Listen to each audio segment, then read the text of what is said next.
വീഡിയോയ്ക്ക് മുൻപ് വീഡിയോ കണ്ടുകൊണ്ടിരിക്കുന്ന സമയത്ത് നിങ്ങളുടെ മനസ്സ് എപ്പോഴെങ്കിലും ചെറിയ രീതിയിലൊന്ന് ഡൗൺ ആവുകയാണെന്നുണ്ടെങ്കിൽ ഓർത്തിരിക്കാൻ വേണ്ടി ഞാൻ എപ്പോഴും എൻ്റെ ഫോണിൽ സൂക്ഷിക്കുന്ന ഒരു കാര്യം ഒന്ന് പ്ലേ ചെയ്ത് കാണിക്കാം. Life is nothing but A celebration of events. നമുക്ക് കിട്ടിയ ഈ ജീവിതം പരിപൂർണമായി ആഘോഷിക്കുക. നമ്മുടെ വിജയങ്ങൾ ആഘോഷിക്കുക, നമ്മുടെ സങ്കടങ്ങൾ ആഘോഷിക്കുക, നമ്മുടെ പരാജയങ്ങൾ ആഘോഷിക്കുക, നമ്മുടെ മരണം ആഘോഷിക്കുക. അപ്പൊ പിന്നെ ഇന്നത്തെ വിജയം ആഘോഷിക്കണ്ടേ? നമസ്കാരം. വീഡിയോയിലേക്ക് പൂർണ്ണമായിട്ട് പോകുന്നതിന് മുൻപ് എന്താണ് പറയാൻ വേണ്ടി പോകുന്നത് എന്നുള്ളതിനെ കുറിച്ചിട്ട് വളരെ സിമ്പിളായിട്ടുള്ള ഒരു രീതിയിൽ ഞാൻ പറഞ്ഞു തരാം. അത് കേട്ടിട്ട് നിങ്ങൾക്ക് ആവശ്യമുള്ളതാണ് എന്നുണ്ടെങ്കിൽ മാത്രം കണ്ടാൽ മതിയല്ലോ. ഈ റിലേഷൻഷിപ്പ് പോലെയുള്ള കാര്യങ്ങളിൽ സംസാരിക്കുന്ന സമയത്ത് പല ആളുകൾക്കും ചിലപ്പോൾ അത്രയധികം രസമായിട്ട് തോന്നാറില്ല. ഈ ബ്രേക്കപ്പ് ഉണ്ടാവാനായിട്ടുള്ള സാഹചര്യം, അത് കഴിഞ്ഞാലുള്ള സാഹചര്യം, അതേപോലെ അതിൻ്റെ പെയിനുമായി ബന്ധപ്പെട്ട ചില സാഹചര്യങ്ങൾ, അതിനെക്കുറിച്ചിട്ടാണ് വീഡിയോയിൽ പറയാൻ വേണ്ടി പോകുന്നത്. കഴിഞ്ഞ കുറച്ച് ദിവസങ്ങൾക്ക് മുൻപ് ആളുകൾ അയച്ചു തന്ന ഒരു വീഡിയോ ആയിരുന്നു, ഒരു ഇൻ്റർവ്യൂ ആയിരുന്നു. Arya, Badai bungalow, big boss, അവിടത്തേക്ക് ഫെയിം ആയിട്ടുള്ള ആര്യയും രജനീഷുമായിട്ടുള്ള ഇൻ്റർവ്യൂ. സത്യം പറഞ്ഞാൽ മുൻവിധിയോടെയാണ് ഞാൻ അതിനെ കാണാതിരുന്നത്. കാരണം ആര്യ പറയാൻ വേണ്ടി പോകുന്ന കാര്യങ്ങൾ ഇതൊക്കെ ആയിരിക്കാമെന്ന് ഞാനിങ്ങനെ വിചാരിച്ചിരുന്നു. അത് ഞാൻ മുന്നേ ശ്രീകണ്ഠൻ നായരുടെ ഒരു ഷോയിൽ നിന്ന് കേട്ടിട്ടുണ്ടായിരുന്നു. അതൊരു വെറുപ്പിക്കൽ പരിപാടിയായിരുന്നു. കാരണം ശ്രീകണ്ഠൻ നായർ ഒരു കാര്യം ഒരാൾ പറയാൻ സമ്മതിക്കത്തില്ല. അദ്ദേഹത്തിൻ്റെ ചാർലി അതിൻ്റെ ഇടയ്ക്ക് കുത്തി കയറ്റി അങ്ങോട്ട് അടിക്കും. ഒരു തരത്തിലും ഒരു ഇമോഷൻസിനും ഒരു സ്ഥാനവുമില്ലാത്ത ഒരു പ്രസൻറ്റേഷനാണ് ശ്രീകണ്ഠൻ നായരുടെ പ്രസൻറ്റേഷൻ. അത് കണ്ടിട്ട് വെറുത്തുപോയി. പക്ഷെ ആര് പറയുന്ന കാര്യങ്ങളൊക്കെ വ്യക്തമായിട്ട് മനസ്സിലാക്കുകയും ചെയ്തു. അതുകൊണ്ട് തന്നെ ഈ ഒരു ഇൻ്റർവ്യൂ പെട്ടെന്ന് കാണാൻ തോന്നിയില്ല. എന്നാൽ ഈ ഒരു ഇൻ്റർവ്യൂ കണ്ട സമയത്ത് രജനീഷിൻ്റെ ആ ഒരു ഇൻ്റർവ്യൂ സ്റ്റൈൽ എനിക്ക് ഭയങ്കരമായിട്ട് ഇഷ്ടപ്പെട്ടു. ഭയങ്കരമായിട്ട് ഇമോഷണലി കണക്ട് ചെയ്യാനായിട്ട് അദ്ദേഹത്തിന് പറ്റുന്നുണ്ട്.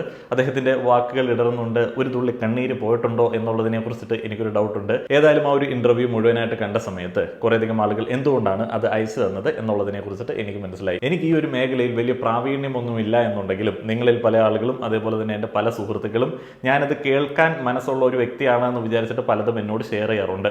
അതിൽ നിന്ന് കുറച്ച് കാര്യങ്ങൾ പറഞ്ഞു തരികയാണ്. ഏതെങ്കിലും ഒരു വീഡിയോ ആരെങ്കിലും ഒരാൾ റിലേഷൻഷിപ്പിനെ കുറിച്ചിട്ടോ കുടുംബജീവിതത്തെ കുറിച്ചിട്ടോ അയാളുടെ അനുഭവങ്ങളോ മറ്റുള്ള കാര്യങ്ങളോ പങ്കുവയ്ക്കുന്ന സമയത്ത് അതിൻ്റെ കമൻറ്റ് ബോക്സിൽ നമുക്ക് കുറേയധികം ആളുകളെ കാണാനായിട്ട് സാധിക്കും. പിടിവാശിയാണ്, ഭയങ്കര പിടിവാശിയാണ്.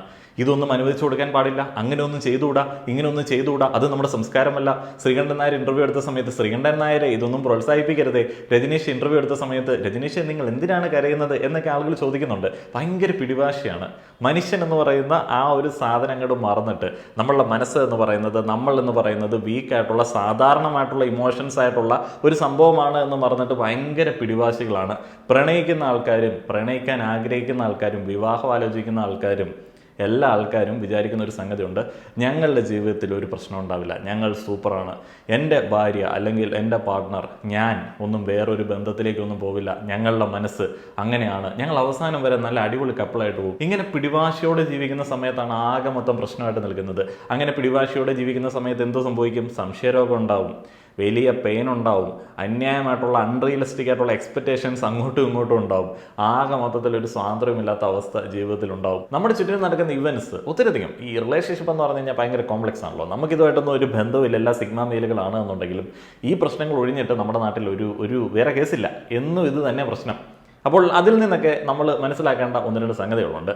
ഒന്നാമത്തെ കാര്യം, ആര്യ പറഞ്ഞതിനകത്ത് ഗോസ്റ്റ് ചെയ്തു എന്ന് പറയുന്ന ഒരു സംഗതി ഉണ്ടല്ലോ. ഞാൻ വെറുതെ ഒരു ഓർഡർ ഇല്ലാതെ പറയുകയാണ് കേട്ടോ. ഗോസ്റ്റിംഗ് എന്താണ്? ഗോസ്റ്റിംഗ് എന്നുള്ളതിനെ കുറിച്ചിട്ട് മനസ്സിലാക്കേണ്ടതുണ്ട്. ഗോസ്റ്റിങ്ങിൻ്റെ പെയിൻ എന്താണ് എന്നുള്ളതിനെ കുറിച്ചിട്ട് മനസ്സിലാക്കേണ്ടതുണ്ട്. ഈ ബ്രേക്കപ്പിൻ്റെ പെയിനൊക്കെ ഭയങ്കര ഭീകരമായിട്ടുള്ളൊരു പെയിനാണ്. ആര്യ കരഞ്ഞ് പറയുന്ന സമയത്ത് നമ്മൾ മനസ്സിലാക്കേണ്ട പെയിൻ്റെ വേറെ സൈഡുകളുണ്ട്. അപ്പോൾ എല്ലാം നമ്മൾ മറ്റേ ലാരട്ടൻ പറഞ്ഞ കാര്യം ആലോചിക്കണം. ഈ ഗോസ്റ്റിംഗ് എന്ന് പറഞ്ഞു കഴിഞ്ഞാൽ സ്ഥിരമായിട്ട് ഈ റിലേഷൻഷിപ്പിൽ നടക്കുന്ന, ഇപ്പോൾ കണ്ടുവരുന്ന ഒരു സംഗതിയാണ്. ഗോസ്റ്റിംഗ് മിക്കവാറും റിലേഷൻഷിപ്പിൽ ഉണ്ടാവുന്നത് അത്രയധികം പ്രിപ്പയർഡ് അല്ലാതെ രണ്ടാളുകൾ ഒന്നിച്ച് ഒരു ജീവിതം ആരംഭിക്കുന്ന ഒരു സമയത്തും അത്രയധികം പ്രിപ്പയർഡ് അല്ലാതെ ഫ്യൂച്ചറിനെ കുറിച്ചിട്ട് ചിന്തിക്കാതെ മുന്നോട്ടേക്ക് പോകുന്ന ഒരു സാഹചര്യത്തിലും ഒരാളുടെ കാര്യത്തിൽ ഒരു ഡൗട്ട്ഫുൾ ആയിട്ടുള്ള സിറ്റുവേഷനിൽ നിൽക്കുന്ന സമയത്തുമാണ് ഈ ഗോസ്റ്റിംഗ് ഉണ്ടാവുന്നത്. ഗോസ്റ്റിംഗ് എന്ന് പറഞ്ഞു കഴിഞ്ഞാൽ നമ്മൾ വളരെയധികം അടുത്ത് പെരുമാറിക്കൊണ്ടിരുന്ന, സ്നേഹിച്ചിരുന്ന, നമ്മളുടെ എല്ലാമാണ് എന്ന് വിശ്വസിച്ചിരുന്ന ഒരു വ്യക്തി നാളെ മുതൽ നിങ്ങളുടെ അടുത്ത് താനാരാണ് എന്നുള്ള രീതിയിലേക്ക് പെരുമാറുകയാണ്. അല്ല എന്നുണ്ടെങ്കിൽ അദ്ദേഹത്തെ വിളിച്ചിട്ട് കിട്ടുന്നില്ല, അദ്ദേഹം നിങ്ങളെ വിട്ടിട്ട് പോയി, പിന്നെ അയാളെക്കുറിച്ചിട്ട് ഒരു വിവരമില്ല എന്ന് പറഞ്ഞാൽ പെട്ടെന്നൊരു സുപ്രഭാതത്തിൽ അയാൾ അങ്ങോട്ട് അപ്രത്യക്ഷനാവുകയാണ്. ചിലപ്പോൾ അതിൻ്റെ മുൻപ് ഒരു ചെറിയ വഴക്കുണ്ടായിരിക്കാം. അതിൻ്റെ ഒരു കാരണമായിട്ട് നിങ്ങൾ വിചാരിക്കുന്ന ഒരു ചെറിയ വഴക്കുണ്ടായിരിക്കാം. എന്തുണ്ടായെങ്കിലും അദ്ദേഹം പിന്നീട് പിന്നീട് അങ്ങോട്ട് അപ്രത്യക്ഷനാവുകയാണ്. കോൾ എടുക്കുന്നില്ല, എവിടോട്ടാണ് പോയതെന്ന് അറിയില്ല. അങ്ങനെ പോകുന്ന ആളുകളുടെ കാര്യത്തിൽ നമ്മൾ മനസ്സിലാക്കേണ്ടത് അദ്ദേഹം മുന്നേ തന്നെ ആ ഒരു റിലേഷൻഷിപ്പിൽ സാറ്റിസ്ഫൈഡ് അല്ലായിരുന്നു. അയാൾ അങ്ങനെ പോവാനായിട്ട് റെഡി ആയിട്ട് നിൽക്കുകയായിരുന്നു, ഒരു കാരണം തേടി നിൽക്കുകയായിരുന്നു. ഇതിനുള്ള സൂചനകളൊക്കെ പലപ്പോഴും റിലേഷൻഷിപ്പിൽ കിട്ടും. അല്ലെങ്കിൽ അയാൾ അത് പറയാനായിട്ട് ശ്രമിക്കാറുണ്ടാവും, എന്നാൽ നമ്മളത് മൈൻഡ് ചെയ്യാറുണ്ടാവില്ല. ചെറിയ ചെറിയ പ്രശ്നങ്ങൾ അഡ്ജസ്റ്റ് ചെയ്ത് പോകാനായിട്ട് പലപ്പോഴും ആളുകൾ നിർബന്ധിക്കും. അവിടെ ഈ ഗോസ്റ്റിങ്ങിന് സാധ്യത കൂടുതലാണ്. ഗോസ്റ്റിംഗ് നടത്തുക എന്ന് പറയുന്നത് ഭയങ്കര മോശമായിട്ടുള്ള ഒരു പരിപാടിയാണ്. അവിടെ ഇരയാക്കപ്പെടുന്ന ആളുകൾക്ക് ഭയങ്കര വേദനയായിരിക്കും. പക്ഷേ ഗോസ്റ്റിംഗ് നടത്തുന്ന എല്ലാ സാഹചര്യങ്ങളും അത്ര റോങ് ആണെന്ന് നമുക്ക് പറയാൻ പറ്റില്ല. ചില റിലേഷൻഷിപ്പുകളുണ്ട്, പങ്കാളികളിൽ ഒരാൾ അയാളുടെ അതൃപ്തികൾ ഇടയ്ക്കൊക്കെ പറഞ്ഞുകൊണ്ടിരിക്കും, അത് സോർട്ട് ചെയ്യാനായിട്ട് ശ്രമിക്കും, അല്ലെങ്കിൽ അവരത് ബ്രേക്കപ്പ് ചെയ്യാനായിട്ട് പലപ്പോഴും ശ്രമിക്കും. എന്നാൽ മറ്റൊരാൾ വേണ്ട, അത് അഡ്ജസ്റ്റ് ചെയ്യാം, അങ്ങനെയാണ് ഇങ്ങനെയാണ് എന്നൊക്കെ പറഞ്ഞ് വീണ്ടും വീണ്ടും അവിടെ ഹോൾഡ് ചെയ്ത് അങ്ങോട്ട് നിൽക്കും. എന്നാൽ ആ ഒരു പ്രശ്നങ്ങൾക്ക് ഒരു പരിഹാരം ഉണ്ടാവില്ല. അങ്ങനെ ഒരു സിറ്റുവേഷനിൽ ഇവരിങ്ങനെ പിടിച്ച് നിന്നിട്ട് എപ്പോഴെങ്കിലും രക്ഷപ്പെടാനായിട്ട് ശ്രമിക്കുന്നു. അവർക്ക് ആ ഒരു പവർ കിട്ടുമ്പോഴത്തേനും മുങ്ങുന്ന പരിപാടിയാണ് പലപ്പോഴും ഗോസ്റ്റിംഗ് ആയിട്ട് വരുന്നത്. ഈ ഗോസ്റ്റിംഗ് എന്ന് പറയുന്നത് ഞാൻ ഇനി പറയാൻ വേണ്ടി പോകുന്ന പെയിനൊക്കെ വെച്ച് നോക്കുമ്പോഴത്തേനും കുറച്ച് ഭേദമായിട്ടുള്ളൊരു സംഗതിയാണ്. ഈ സൈബർ ഗോസ്റ്റിംഗ് ഉണ്ട്, ഈ ഡേറ്റിംഗ് ആപ്പുകൾ വഴിയൊക്കെ ബന്ധപ്പെടുന്ന ആളുകൾ. അപ്പോൾ ആദ്യമൊക്കെ നല്ല കളർഫുൾ ആയിട്ടുള്ള ഫോട്ടോയൊക്കെ ഇട്ടിട്ടായിരിക്കുമല്ലോ സെറ്റ് ചെയ്തിരിക്കുന്നത്. അപ്പോൾ ആ ഒരു ഫോട്ടോ ഒന്നും ആൾക്കാർ മാറില്ല. അങ്ങനെ നല്ലൊരു ബോണ്ടൊക്കെ ആയി കഴിയുമ്പോഴത്തേനും വീഡിയോ കോളൊക്കെ ചെയ്യുമ്പോഴത്തേനും സൗന്ദര്യ സങ്കല്പങ്ങളോട് യോജിക്കാതെ വരുന്ന സമയത്തോ, അല്ലെങ്കിൽ വർത്തമാനം അപ്രോച്ചുകൾ അതിനോട് യോജിക്കാതെ വരുന്ന സമയത്തോ, ഇഷ്ടമല്ല എന്ന് പറയാൻ മടിയുള്ളതുകൊണ്ട്, പ്രത്യേകിച്ച് ഒരു കാരണം പറഞ്ഞു കൊടുക്കാനില്ലാത്തതുകൊണ്ട് മുങ്ങുന്ന ആൾക്കാരുണ്ട്. അതും ഒരു ടൈപ്പ് ഓഫ് ഗോസ്റ്റിംഗ് ആണ്. അത് സൈബർ ഇടത്തിൽ ഇഷ്ടം പോലെ ഗോസ്റ്റിംഗ് നടക്കാറുണ്ട്. കാരണം ഫോൺ നമ്പറും ID ഒക്കെയാണല്ലോ. അപ്പോൾ അവിടെയാണ് ഏറ്റവും കൂടുതൽ എന്ന് എനിക്ക് തോന്നുന്നു. ഇപ്പം നേരിട്ട് ഇപ്പോൾ അയലൊക്കെ താമസിക്കുന്ന ആൾക്കാർ തമ്മിൽ പ്രണയിക്കുന്ന സമയത്ത് അവിടെ ഗോസ്റ്റ് ചെയ്താലും അതിന് പ്രത്യേകിച്ച് എന്താ പറയുന്നത്, അത് അത്ര അധികം വർക്കൗട്ട് ആവില്ലല്ലോ. ഇതാണ് ഗോസ്റ്റിംഗ് എന്ന് പറയുന്നത്. ഗോസ്റ്റിംഗ് ഭയങ്കര പെയിൻഫുൾ ആയിട്ടുള്ള ഒരു പരിപാടിയാണ് ഒരാൾക്ക്. കാരണം അയാൾ ഒരിക്കലും വിചാരിക്കുന്നില്ലല്ലോ മറ്റേ ആൾ നാളെ അപ്രത്യക്ഷനാവാൻ സാധ്യതയുണ്ട്, അല്ലെങ്കിൽ അപ്രത്യക്ഷയാവാൻ സാധ്യതയുണ്ട് എന്നുള്ളത്. സ്ഥിരമായിട്ട് നടക്കുന്ന ഒരു സംഗതിയാണ്. ആൺകുട്ടികളുടെ കാര്യത്തിലുണ്ട്, ഒരു കാലം വരെയൊക്കെ ഇപ്പോഴും ഉണ്ടെന്ന് തോന്നുന്നു. വിവാഹത്തിനോടൊക്കെ അടുക്കുന്ന സമയത്ത് പ്രണയിക്കുന്ന പയ്യൻ സെറ്റിലായിട്ടില്ല എന്നുണ്ടെങ്കിൽ നൈസായിട്ട് മുങ്ങുന്ന പരിപാടി ഉണ്ട്, പെൺകുട്ടികൾക്കിടയിലുണ്ട്. വീട്ടുകാരെ പേടിച്ചിട്ട് ഇൻട്രൊഡ്യൂസ് ചെയ്യാനായിട്ട് മടിയായതുകൊണ്ടൊക്കെ ഗോസ്റ്റ് ചെയ്യുന്ന ആൾക്കാരുണ്ട്. ഇനി ലേബൈ എന്ന് പറഞ്ഞൊരു സംഭവം ഉണ്ട്. അതിൻ്റെ പ്രൊനൗൺസിയേഷനൊക്കെ അങ്ങനെയാണോ എന്നുള്ളത് എനിക്കറിയില്ല. ഉച്ചാരണത്തിൻ്റെ ഉച്ചാരണവും അങ്ങനെയാണോ എന്നുള്ളത് എനിക്കറിയില്ല. LAYBY. അപ്പം ഇതൊക്കെ പുതിയ കാലഘട്ടത്തിൻ്റെ പദപ്രയോഗങ്ങളാണ്. ഇത് ഈ ഗോസ്റ്റിങ്ങിൽ നിന്നും ഇത്തിരിയും കൂടെ പെയിൻഫുൾ ആയിട്ടുള്ള ഒരു സിറ്റുവേഷനാണ്. ഇത് ഇത്തിരി ഡേഞ്ചറസ് സംഗതിയാണ്. നിങ്ങൾ എപ്പോഴും ശ്രദ്ധിക്കേണ്ട ഒരു സംഗതിയാണ്. അത് എപ്പോഴാണ് ഏറ്റവും കൂടുതൽ ശ്രദ്ധിക്കേണ്ടി വരിക എന്ന് വെച്ച് കഴിഞ്ഞാൽ, ഒരാൾ ബ്രേക്കപ്പായി നിൽക്കുന്ന ഒരു സിറ്റുവേഷനാണ് എന്ന് വിചാരിക്കാം. അപ്പോൾ അയാളിൽ നിങ്ങൾക്കൊരു സഹതാപം തോന്നി, അല്ലെങ്കിൽ അയാൾ നിങ്ങളുടെ അടുത്തൊരു സഹതാപം ആഗ്രഹിച്ചു വന്നു. നിങ്ങൾ സഹതാപമൊക്കെ കൊടുക്കുന്ന സമയത്ത് അയാളോ നിങ്ങളോ ഒരു പ്രേമം എന്നുള്ളൊരു താല്പര്യം കാണിച്ചു.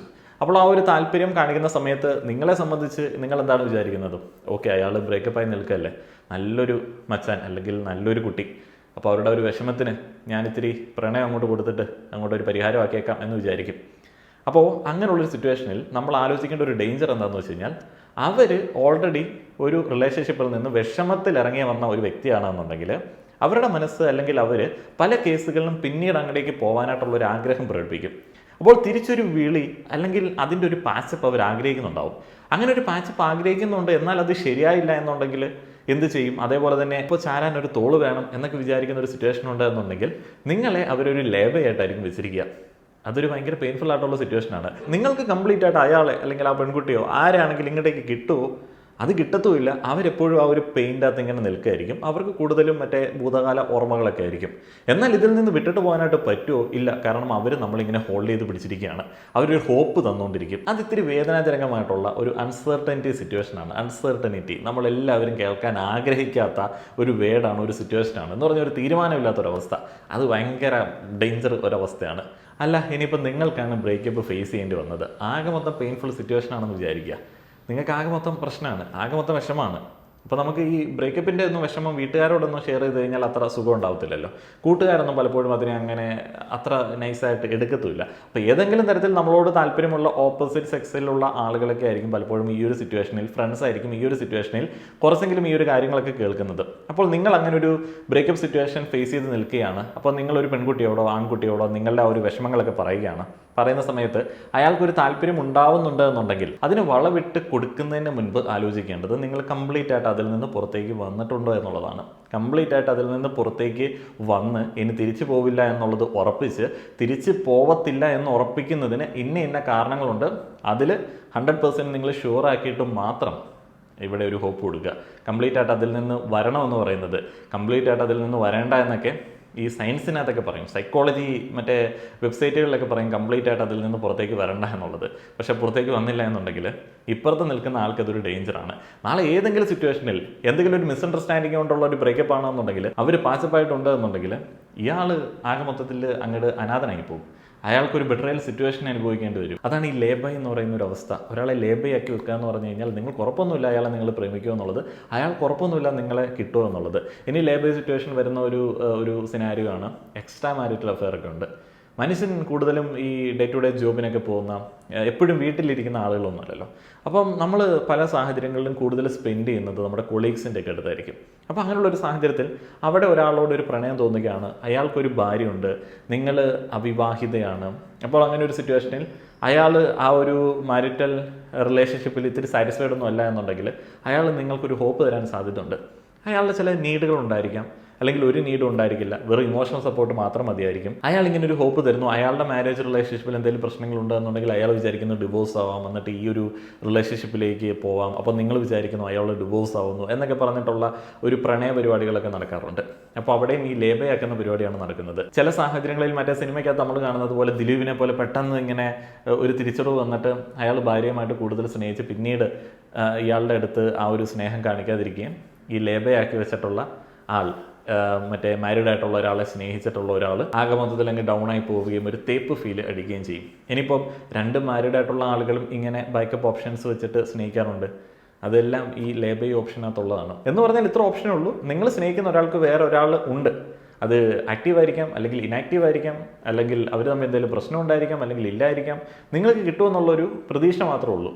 അയാൾ നിങ്ങൾക്ക് ഹോപ്പ് തന്നുകൊണ്ടിരിക്കുകയാണ്. ലേബൈ സിറ്റുവേഷൻ അത് ഭയങ്കര ഡേഞ്ചർ ആയിട്ടുള്ള ഒരു സിറ്റുവേഷനാണ്. ഇനിയിപ്പോൾ ലേബൈ സിറ്റുവേഷൻ വെച്ച് തന്നെ കണക്ട് ചെയ്തിട്ട് ഇൻഫെർട്ടിലിറ്റി സിറ്റുവേഷനെ കുറിച്ചിട്ട് പറയാം. ഈ ആര്യ അവിടെ കിടന്ന് കരയുന്ന സമയത്ത് രജനീഷ് ഇങ്ങനെ കരയുന്നതൊക്കെ കണ്ടില്ലേ? അപ്പോൾ ആര്യയുടെ ഒരു വിഷമം എന്താണ്? ആര്യയ്ക്ക് ആ ഒരു പെയിൻഫുൾ സിറ്റുവേഷൻ എന്താണ്? അവരെ കൊല്ലണമെന്ന് തോന്നി, അവർക്ക് എന്തെങ്കിലും പറ്റണമെന്ന് തോന്നി എന്നൊക്കെ പറഞ്ഞ എന്തുകൊണ്ടാണ്? അത് ഇൻഫെർട്ടിലിറ്റി സിറ്റുവേഷനാണ്. ഇൻഫെർട്ടിലിറ്റി പെയിൻ എന്ന് പറഞ്ഞാൽ പെയിൻ ഭയങ്കര ഭീകരമാണ്. ഈ ഒരു ചാനലിലെ സ്ഥിരം വീഡിയോസ് കണ്ടിട്ടുള്ള ആളുകൾക്കറിയാം. നമ്മൾ സ്ഥിരമായിട്ട് ഏതെങ്കിലും സംഭവമൊക്കെ ചർച്ച ചെയ്യുന്ന സമയത്ത് ഇൻഫെർട്ടിലിറ്റിയെ കുറിച്ചിട്ട് പറയാറുണ്ട്. അപ്പോൾ ആ ഒരു പെയിൻ ഇങ്ങനെ ഉടനെ ഒന്നും മാറത്തൊന്നുമില്ല. അതിപ്പം 6 മാസം, 1 വർഷം, 2 വർഷം, 3 വർഷമൊക്കെ ആ ഒരു പെയിനുമായിട്ട് നടക്കുന്ന ആളുകളുണ്ട്. വീണ്ടും അങ്ങനെയുള്ള ഓർമ്മകളൊക്കെ വന്നിട്ടുള്ള ആളുകൾ ലാലേട്ടൻ പറഞ്ഞ കാര്യങ്ങൾ ആലോചിക്കുക, അങ്ങോട്ട് ആഘോഷിക്കുക. ഈ ഇൻഫെർട്ടിലിറ്റി പെയിൻ എന്ന് പറയുന്നത് ലേബയുമായിട്ട് നമുക്ക് കണക്ട് ചെയ്തിട്ട് പറയാൻ പറ്റും. ഒരു റിലേഷൻഷിപ്പ്, വളരെ ബ്യൂട്ടിഫുൾ ആയി പോകുന്ന ഒരു റിലേഷൻഷിപ്പ്, ഒരു അച്ഛൻ, അമ്മ, കുട്ടി. അപ്പോൾ അച്ഛന് അദ്ദേഹത്തിൻ്റെ മാരിറ്റൽ റിലേഷൻഷിപ്പിൽ അത്ര സാറ്റിസ്ഫാക്ഷൻ കിട്ടുന്നില്ല. കുട്ടിയൊക്കെ ആയപ്പോഴത്തേന് അമ്മയ്ക്കൊരു താല്പര്യവും കാര്യങ്ങളൊന്നുമില്ല, ഭാര്യയ്ക്കൊരു താല്പര്യവും കാര്യങ്ങളൊന്നുമില്ല. അപ്പോൾ ആ സാഹചര്യത്തിൽ ഓഫീസിലൊരു പെൺകുട്ടി ഇദ്ദേഹത്തിനോടൊരു പ്രണയമൊക്കെ കാണിക്കുന്നു. അദ്ദേഹത്തിൻ്റെ മാരിറ്റൽ റിലേഷൻഷിപ്പിൽ അത്ര സാറ്റിസ്ഫൈഡ് അല്ലാത്ത അയാൾക്ക് ഒരു സോഫ്റ്റ് സൈഡ് ഇങ്ങോട്ട് തോന്നിപ്പോകുന്നു. അപ്പോൾ ആ ഒരു പെൺകുട്ടിയെ ഒരു ലേബയായിട്ട് ഇയാൾ വെച്ചിട്ടുണ്ട്. എന്ന് പറഞ്ഞാൽ ആ പെൺകുട്ടിയിൽ നിന്ന് ഇദ്ദേഹം കുറേ സാധനങ്ങൾ പ്രതീക്ഷിക്കുന്നുണ്ട്. ആ പെൺകുട്ടിയെ ഭാര്യയായിട്ട് കിട്ടിയാലോ എന്നുള്ളൊരു ആഗ്രഹം ഇയാൾക്കുണ്ടെന്ന് വിചാരിക്കുക. ഭാര്യ ഇതൊന്നും അറിയുന്നില്ല. ഭാര്യ കുട്ടി ആ ഒരു ലോകമൊക്കെ ആയിട്ട് നടക്കുകയാണ്. ഭർത്താവിന് അങ്ങനെ ഒരു ബന്ധം ഉണ്ടാവാൻ സാധ്യതയുണ്ട്, അങ്ങനെ വരാൻ സാധ്യത ഉണ്ടെന്ന് പോലും ആ ഒരു സ്ത്രീ അറിയുന്നില്ല. പക്ഷെ ഭാര്യയല്ലേ, പാർട്ണറല്ലേ, പാർട്ട്നേഴ്സിന് മനസ്സിലാവുമല്ലോ ഒരാളുടെ റൂട്ട് മാറ്റമൊക്കെ. അപ്പോൾ ഭാര്യയ്ക്ക് മനസ്സിലായി ഭർത്താവിന് എന്തോ ഒരു ചുറ്റിക്കളിയൊക്കെ ഉണ്ട്. അപ്പം ഓഫീസിൽ നിന്നുള്ള വരവ്, ചില സാഹചര്യങ്ങളിലുള്ള ആബ്സെൻസ്, ഇമോഷണൽ ആബ്സെൻസ് എന്ന് പറയുന്ന ഒരു സംഗതിയുണ്ട്. എന്ന് വെച്ച് കഴിഞ്ഞാൽ ഇമോഷണലി അയാൾ അവിടെ പ്രസൻ്റ് അല്ല, വീട്ടിൽ കുട്ടിയായിട്ട് കളിക്കുന്നില്ല, അല്ലെങ്കിൽ ഭാര്യയോട് പഴയ പോലെ പെരുമാറുന്നില്ല, എന്തോ ഒരു ആബ്സെൻസ് ഉണ്ട്. അതേപോലെ ഫോണിലുള്ള വിളികൾ, ചില ഓവർ പ്രൈവസി നോക്കൽ കാര്യങ്ങളൊക്കെ ഭാര്യയ്ക്ക് മനസ്സിലായി. അപ്പോൾ ഭാര്യ ഇത് ഒരു പരിധിവരെ കണ്ടുപിടിച്ചു. എന്നിട്ട് ഭർത്താവിനോട് ഇത് ചോദ്യം ചെയ്തിട്ട് വഴക്കുണ്ടാക്കുകയാണ്.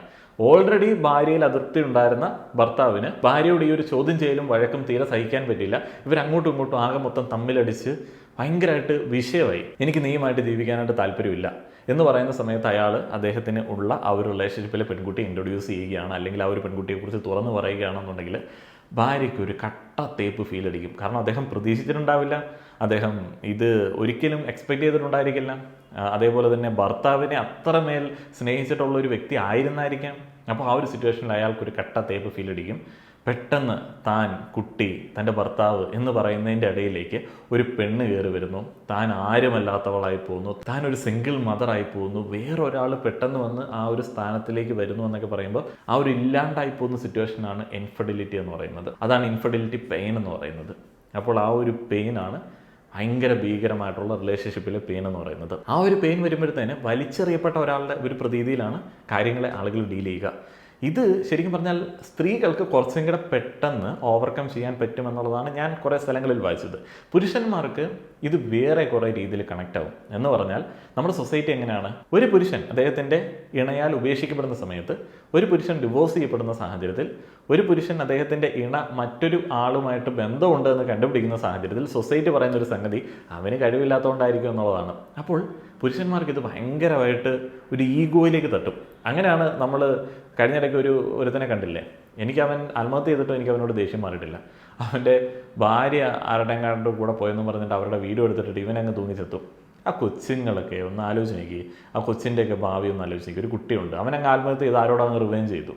എന്നിട്ട് ആ ഒരു പെണ്ണൊക്കെ അവർ സോഷ്യൽ മീഡിയയിൽ ഇങ്ങനെ എല്ലാ ആളുകളുടെയും ചാനലുകളിൽ ഇങ്ങനെ തമ്മിലൊക്കെ ആയിട്ട് കിടപ്പുണ്ട്.